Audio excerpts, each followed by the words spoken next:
Olá pessoal, bem-vindos ao canal Conservadores e hoje nós vamos falar sobre o fórum que vai acontecer aqui em Goiânia no dia 13 e dia 14 para os conservadores. Nós temos hoje a presença de um convidado ilustre que eu gostaria que a Kate apresentasse. Kate? Professor Jean-Marie Lambert, ele de nascimento belga, é graduado e mestre em Direito, tem doutorado em Ciências Políticas e pós-doutorado em Ciências da Religião. E nós o trouxemos aqui porque ele, durante o Fórum dos Conservadores, que ocorrerá em março, ele estará lançando um livro e também será um dos nossos palestrantes com o tema Um Ministério Público para Rir e para Chorar. Então, professor, seja muito bem-vindo. Obrigado. Qual que é a importância da gente discutir a atuação do Ministério Público? Veja, Kate, o Brasil ele está passando, como muitos países do mundo, está passando por uma espécie de colonização cultural. Então, você tem um pacote ideológico globalista. Você conhece esse pacote? Ele é feito de feminismo, gayismo, indigenismo, ambientalismo. Política identitária. Sim, exatamente, minorias e tudo aquilo. E, obviamente, nada disso. Desafio você de me achar um conceito nesse pacote que tenha tomado corpo no Brasil. Não é assim que funciona. Tudo aquilo foi incubado, basicamente, nas universidades norte-americanas e projetado, então, no plano da ONU, né, através da força da política americana, do controle que eles têm sobre o aparato institucional internacional. Não são ideias brasileiras. Desculpa? O Ministério, então, essas instituições não estão atuando no Brasil, baseado na cultura brasileira, nas ideias brasileiras? Com certeza não. O Ministério Público, isso, só para terminar, então, isso vamos dizer, é projetado no plano da ONU para difusão periférica, você está entendendo? E aí o Ministério Público, ele é um eixo de transmissão, digamos, né? Ele é o receptáculo e o conduto desse tipo de ideologias, ele está, digamos, enfiando esse goela abaixo do Brasil. Não apenas ele, você vai ter isso. O sistema educacional também funciona dessa forma. Se você vê como se disseca os conteúdos curriculares e as metodologias pedagógicas que se aplicam no Brasil, que reproduz aquela matriz UNESCO. Então você vai chegar à conclusão que o sistema educacional brasileiro é uma espécie de linha de montagem de cabeças politicamente corretas. É quase uma fábrica de eleitores petistas, seria um pouco isso. Só que o sistema educacional ele não tem essa força do Estado. Não é? O Ministério Público, sim, ele força isso. Por força de lei. Mas, Jean, um comentário. A gente, às vezes, eu tenho uma dúvida, né? Como que essas ideologias conseguiram infiltrar dentro do Ministério Público? Não seria porque essas pessoas que hoje constituem essa entidade passaram pelo processo de doutrinação nas escolas e levaram essa bagagem para dentro? Ok, isso daí é uma explicação da coisa. Então, é verdade que a universidade brasileira, de onde vêm os membros do Ministério Público, são recrutados nos egressos das faculdades de Direito. Quer dizer, a universidade brasileira, ela caiu literalmente a um zero absoluto em termos filosóficos, tudo isso. Então, ela é completamente ideologizada. Então, e aí você tem como que eu vou dizer, o aluno de hoje, ele vira professor amanhã. E multiplica ainda, ciclo, exatamente. Exato. E o professor veterano é que seleciona o novato. entendeu? Também com os mesmos critérios. E aí, então, vamos dizer assim, as bolsas de estudo e de pesquisa são condicionadas. Direcionadas justamente, direcionadas, né? E tudo. Aí, finalmente, então, vai se reproduzindo esse sistema. É lógico que os egressos das faculdades de Direito que vão prestar concurso no Ministério Público, eles vão levar a mesma cabeça para o Ministério Público, que seja. Mas a história ela é um pouco mais comprida, um pouco mais complexa. Na realidade, você entender como se forma o Ministério Público, mas na configuração atual, sempre teve Ministério Público, mas não na configuração que ele adquiriu. Militante como é não, hoje, né? não. Então aí você vai ter que voltar para a década de 1980 na Constituinte de 88, e aí um pouco antes, não vamos ter que voltar, para te falar a verdade, tentar sintetizar em 30 segundos, nós vamos ter que voltar para o regime militar. Então, no regime militar, ele incomodou o projeto globalista porque era nacionalista. Então, era um pouco incompatível. E aí, as fundações filantrópicas, que são o motor do projeto globalista, e especificamente a Fundação Ford, aqui no Brasil, ela formou justamente, ela criou centros de formação de lideranças acadêmicas para como que eu vou dizer assim? Pavimentar, vamos dizer assim, o caminho para o futuro, né? Para pavimentar justamente o caminho para a globalização do Brasil. E aí começa a distribuição de bolsas de estudo na Europa, nos Estados Unidos. Direcionamento das teses, não é? Exatamente. E isso começa lá com a FACE, em Belo Horizonte. Então, é Faculdade de Ciências Econômicas. Então, cria um centro aí, pioneiro, não é, do globalismo.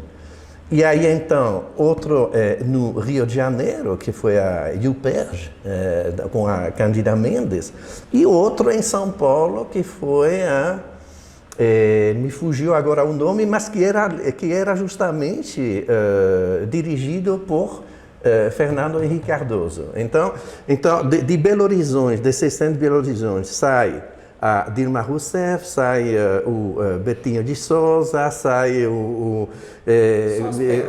só as pérolas. Então, basicamente, isso é só as pérolas. Do São Paulo sai o Fernando Henrique Cardoso, sai o José Serra e tudo aquilo. Então, eu estou te falando, você falou as pérolas, mas eu poderia começar a citar praticamente centenas de soldado raso, não é mesmo? Que fazem o trabalho sujo ali, né? Basicamente, o intermediário, tudo isso. Mas seriam muitos nomes para citar. Mas se eu começasse a citar, você reconheceria. São todos membros do antigo governo, vamos dizer assim, exatamente. Né? Então, todos, praticamente, essa turma, então, que vai para a Constituinte e que vai criar a Constituição dos sonhos globalistas. Você está entendendo? Então, a Constituinte de 88, ela como que eu vou dizer, ela vem acoplar o Brasil ao projeto globalista, ao projeto da ONU, está entendendo? E aí o Ministério Público, ele faz parte disso, ele é criado naquela hora justamente para passar um cabresto ideológico na nação. Então, essa atuação do Ministério Público é relativamente recente na história do Brasil. Sim. E ele tem atuado como um órgão da implantação daquele plano globalista que é até popularmente chamado de Nova Ordem Mundial. Sim. Talvez é um termo bastante popular, mas o senhor acha que até é preciso a aplicação desse termo Nova Ordem Mundial, que tem utilizado essas instituições até estatais e... O Ministério Público, tradicionalmente, a função primeira, isso nasce lá na França, na Revolução Francesa, chama parquet, porque justamente o representante do Ministério Público ficava nas cortes republicanas, num parquinho. É por isso que chama parquet. E daí que ele falava E pronto, não, é quase um chiqueirinho, não fica bem para... Mas em francês fica mais chique, então chama de parquet. Então, cercadinho. É um cercadinho, exatamente. E só que a função do parquet, ela sempre foi como que eu vou dizer assim, de defender a ordem, defender a lei, não é? Garantir, não é? As leis. Não é mesmo? Ela nunca foi uma espécie de agente de mudança política como está sendo agora, né? Então, na realidade, o Ministério Público, na sua forma clássica, o papel dele seria pegar bandido e corrupto, seria isso, ter essa função penal. Mas ele basicamente, ele abandonou essa função. Né? Eu não vou dizer que ele abandonou de tudo, você vê de vez em quando lá, aquela turma de Curitiba que vem salvar a honra, não é? Há alguns redutos ainda. Há uns redutos, mas a opção institucional do Ministério Público, ela é de promover uma agenda ideológica, você está entendendo? E não de botar ordem no país. Então, o senhor acha que ele tem atuado de uma maneira apenas diversa, de qual deveria ser seu objetivo primeiro, ou que ele, às vezes, até contra mesmo a atuação dele é contra o que deveria ser os seus ideais? Não, eu acho assim, vamos então começar por fazer uma ressalva. Porque isso vai passar não sei aonde, não é? Então vamos tentar ser justo, equilibrado. Quando eu descrevo o Ministério Público dessa forma, porque como eu estudo o globalismo, a dimensão da coisa que me interessa é justamente essa. Lógico que isso não resume todo o Ministério Público, estamos de acordo? Então, como eu disse, você tem ainda no Ministério Público gente que tenta, vamos dizer assim, desempenhar essa função clássica do Ministério Público. Segue as diretrizes Sim, originais. com certeza. Né? Mas realmente a opção institucional não é mais essa. Você está numa... como que seria o Ministério Público, ele é mais ou menos o inquisitor do globalismo, você está entendendo? Então, ele não apenas promove essas ideologias, como ele reprime então, as resistências. Né? Dentro do Ministério Público, agora, você tem uma turma que se sente sufocada nisso, como eu, como professor, eu ficava meio que sem ar na universidade, então você tem um segmento do Ministério Público que é conservador, você entendeu? E que resiste a essa tendência. Mas é uma minoria que acaba sendo silenciada muitas vezes. É uma minoria, está silenciada, mas aí justamente a história começa assim. Então, tempos atrás, eu propus um curso na PUC, eu era ainda na ativa, não estava na ativa, agora já estou aposentado. Naquela época, eu propus um curso sobre a ideologia de gênero. Era um curso muito bem feito, era um curso de umas 40 horas, realmente feito assim, dentro das regras da arte acadêmica. Entendeu? Tinha uma equipe de professores muito boa, tinha palestrantes, entendeu? Tinha fontes bibliográficas muito boas, tudo isso, e esse curso ele foi barrado pelo lobby politicamente correto lá na PUC.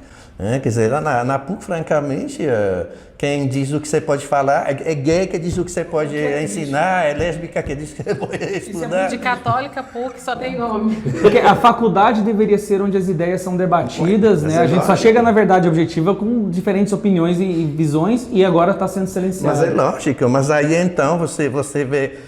Rapaz, só para te resumir em 30 segundos, para não contar toda essa briga, que ela dura 1 ano e meio, tá? Então, o que eu propus foi um curso de extensão. Né? Um curso de extensão, você submete seu projeto à vice-reitoria de extensão. A vice-reitora de extensão faz a leitura, ela repassa para um professor da área para dar um parecer. Parecer negativo não vai, positivo vai. Você pode se propor curso sobre o que você quiser. Eu já dei uns 3 ou 4 cursos de extensão sobre o Mercosul. Tudo passa. Só que você toca na vaca sagrada, não passa mais. Aí, então, a reitora, a vice-reitora, que é uma feminista assim, ferrenha, de carteirinha, ela vê o projeto, ela não gosta, ela repassa para um professor gay para dar um... Você entendeu? É lógico, resolver tudo em família. Se você lê, porque aí a briga se espicha um ano, se foram vários pareceres, esse recurso, tudo isso, você não acredita. O que esse tipo de parecer fala é que os intolerantes, que nem eu, por exemplo, eles não vão entrar na PUC, porque os tolerantes, que nem eles, não toleram os intolerantes. Então vai ficar... Os fascistas do tempo moderno. Exatamente. Moderno, né? Tranquila. Aí o que eu faço depois disso? Eu faço uma representação no Ministério Público, aí que a história começa. Entendeu? Primeiro no federal. Eu falo, não, pô, a liberdade de expressão, a liberdade acadêmica, o pluralismo acadêmico, tá pedindo socorro, entendeu? É tua função, não é mesmo?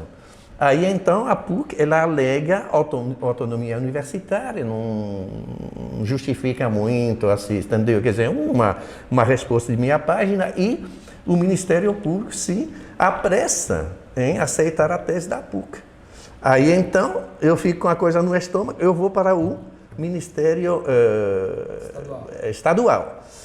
Então, para o Ministério Público Federal, então, a autonomia universitária valia mais do que a liberdade acadêmica, não é mesmo? Eu vou para o estadual e aí o Ministério Público Estadual me responde que se trata liberdade de expressão um direito individual e que o Ministério Público está aí para defender interesses coletivos difusos. Então, não é com eles, você entendeu? Bom, então, eles consideraram a liberdade de expressão do senhor, mas não consideraram a liberdade de conhecimento dos alunos, né? Não, o direito de aprender também está em questão. Você está entendendo? Não apenas o direito de ensinar. Aí, então, eu fico com a coisa no estômago. Né? Mas eu estava redigindo outro livro naquela época, sobre a educação, sobre o sistema educacional. Aí eu esqueço um pouco. Passam 6 meses. E eu vejo, não tem essa iniciativa A Escola Sem Partido, está tramitando no Congresso. Eu vejo uma briga em relação a isso. Não é que o Ministério Público, então, dos dois, estadual e federal, e de todo o país inteiro, me solta uma recomendação. Você pode abrir o site, você vê, você lê, isso eu não estou inventando. Me solta uma recomendação, então, para as universidades, entendeu? Recomendando para as autoridades, para os reitores, se abster de qualquer medida que pudesse vir a cercear a liberdade de expressão do professor. Porque agora, com a Escola Sem Partido, é a esquerda que se sente ameaçada. Agora eles lutam pela liberdade de expressão. Então, quando, vamos dizer assim, quando é para defender um discurso conservador, então, liberdade de expressão vale menos do que... Porque o discurso conservador, eles pintaram agora como discurso de ódio.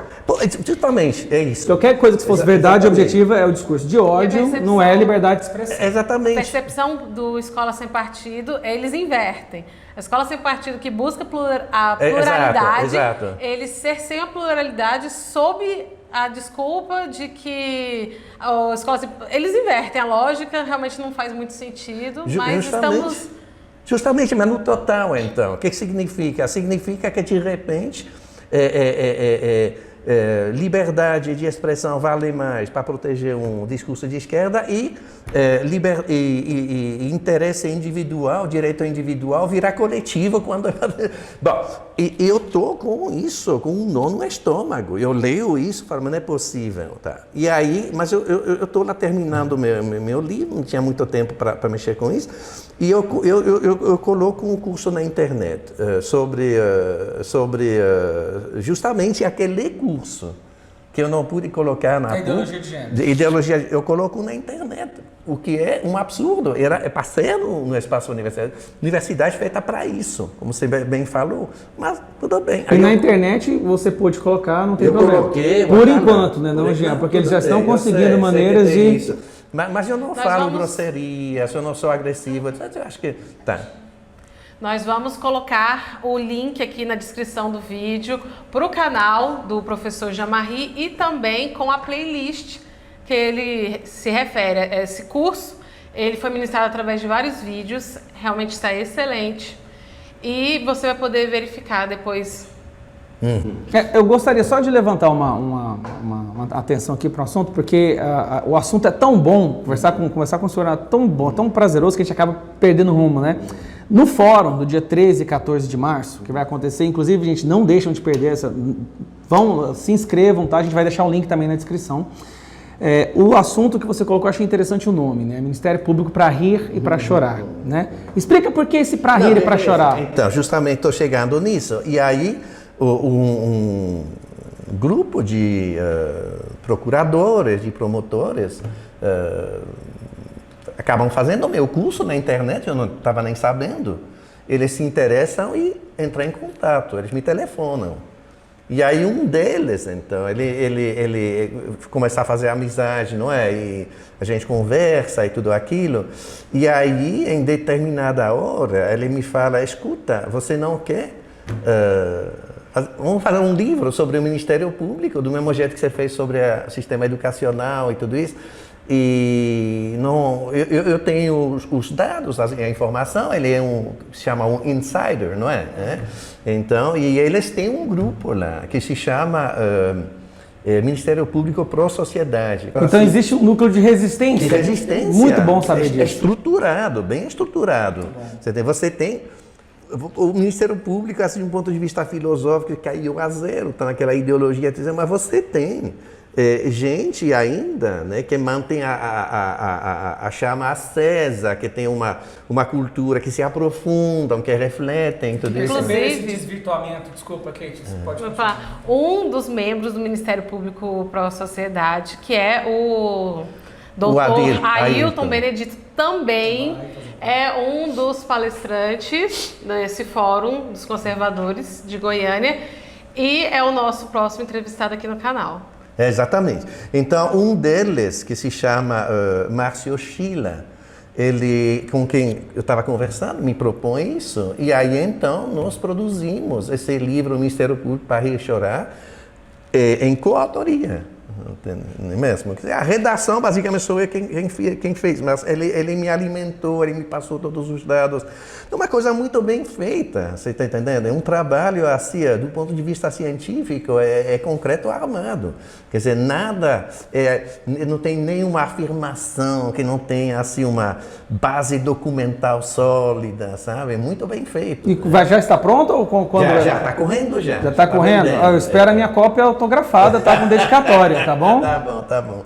Então é assim que começa a história. Inclusive, é assim quando nós colocamos esse título, só eu que coloquei o título, falando não chamar assim, porque realmente é para ir para chorar, tudo ao mesmo tempo. E aí nós ficamos um pouco cismados, falamos, porque tem gente no Ministério Público, justamente, que é como o Ailton e tudo isso, e será que eles não vão se ofender? Tem um pouco daquele corporativismo de qualquer forma, não é? Você vai mexer com o coração deles. E até eu brinquei com ele, falando, então vamos colocar o título assim, Ministério Público menos o Ailton para ir. Boa. Exato, Então, é isso a história do livro. Com esse livro, o propósito do senhor é causar qual reação? Na realidade, o que estou fazendo, eu estou no meu papel de professor. Eu estou construindo, transmitindo conhecimento, saber. Você entendeu? Então, eu não me meto assim... diretamente em política, acho que eu nem teria mais fôlego, estou ficando um pouco velho para isso, mas o que eu estou fazendo, estou resgatando essa função professoral que me foi negada no espaço universitário. Faz basicamente uns 15 anos que eu estou assim, que eu não sei me expressar no espaço universitário. É dramático. Então, você pega uma pessoa como eu, assim, o mundo investe em mim durante anos. Então, bom, eu virei professor da PUC, a PUC me bancou um mestrado em Direito Internacional em Bruxelas, me pagou meu salário para ir fazer. Voltei, lecionei, tornou a bancar um doutorado lá na Bélgica também, pagou durante 4 anos, entendeu? Depois, então, banca um pós-doutorado, entendeu? Depois me fala para calar a boca. A partir do momento que o seu discurso não está dentro mais da caixinha ideológica, você perde seu valor. Isso acontece com milhares de professores. Eu sou professor há 20 anos também. Isso acontece com milhares de professores no Brasil, pessoas que entram para o mundo acadêmico com aquela vontade de multiplicar conhecimento, né, de propagar prosperidade e acabam desistindo porque percebem que está tão dominado, não é não, Jean? Mas está tão dominado que qualquer pessoa que tenta cantar contra a música hegemônica acaba... Exato, porque na realidade, olha para mim, bom, eu já tenho 70 anos, mas eu posso continuar lecionando, eu estou bem. Mas eu fazia uns 5 ou 6 anos que estava aposentado, continuava lecionando. Eu parei não porque estava cansado, eu parei por desgosto, porque praticamente eles te falam que você pode falar, que você não pode falar. Você pode pensar até aí, a partir daí não, porque você vai ofender, entendeu? Aí já não é mais politicamente correto. Então... Quais são as perspectivas que o senhor tem para atuação? Porque a gente está vendo uma mudança política bastante significativa, né, nos últimos anos, todo um clima político diferente que levou à eleição de Jair Bolsonaro. Também instituições têm se levantado, quer dizer, pessoas dentro dessas instituições, como o grupo que o senhor mencionou, no Ministério Público. E em relação à atuação do Ministério Público, que, como o senhor também mostrou, foi deturpado desde a última Constituinte, né, a Constituição vigente. Então, qual que é a perspectiva que o senhor tem para os próximos anos? O senhor acha que a tendência é que isso acabe piorando ou que ainda existe uma esperança de resgate para o papel institucional, não, clássico, claro, dos... Eu imagino que sim, Kate. O que eu faço, como estou te explicando, estou na minha função de professor. Então, estou quase ocupado agora 24 horas com estudo, com redação de livro e tudo isso. Agora, por exemplo, eu estou começando a redação de outro livro. O título começando, estamos no 2º capítulo. O título é Globalismo versus Cristianismo. Então, mostrando a incompatibilidade das duas culturas, cotejando os pressupostos de cada cultura, mostrando que é uma luta de vida e morte entre os dois, pronto, né? Onde um entra, então outro morre, e vice-versa. Então, isso me ocupa. Felizmente agora eu não tenho mais horário para respeitar. Eu acordo às 3 da manhã, me dá na tela, eu vou para o computador, depois eu posso dormir de tarde, tem nada. Então a produção é até boa assim. Mas fora isso é um pouco complicado fazer outra coisa. Mas por que eu estou fazendo isso? Simplesmente porque é isso que é o jogo democrático. Então, todo mundo está convidado para participar da minha palestra no Fórum dos Conservadores. Penso eu que isso faz parte do jogo democrático. Então, o debate, a troca de ideias, né? E eu quero, inclusive, ressaltar que eu, pessoalmente, né, nem me identifico assim tanto com o segmento conservador, nem progressista. Eu não sou nem de direita nem de esquerda. Eu quero ser lá do céu, eu quero elevar, contribuir a elevar a reflexão, os espíritos e resgatar valores superiores. E a minha vida toda, inclusive, eu tive mais simpatias para os segmentos de esquerda do que de direita. Como professor, então, você está no ambiente acadêmico, suas amizades normalmente giram, não é, na esquerda. Mas mesmo assim, agora, eu penso realmente que o Brasil precisa endireitar o rumo, ele precisa de uma dose cavalar de conservadorismo. Então, vamos todos participar dessa reflexão. Jean, muitíssimo obrigado pela sua presença. Eu que agradeço pelo convite. É isso aí, Kate. Você quer dar tchau, pessoal? Agradeço por terem assistido o vídeo. Não se esqueçam de se inscrever no canal, também clicar no sininho para receber as notificações, para poder acompanhar o nosso canal, que nós em breve estaremos postando também novas entrevistas com os palestrantes, que são muitos palestrantes excelentes que estarão no Fórum dos Conservadores. Muito obrigada.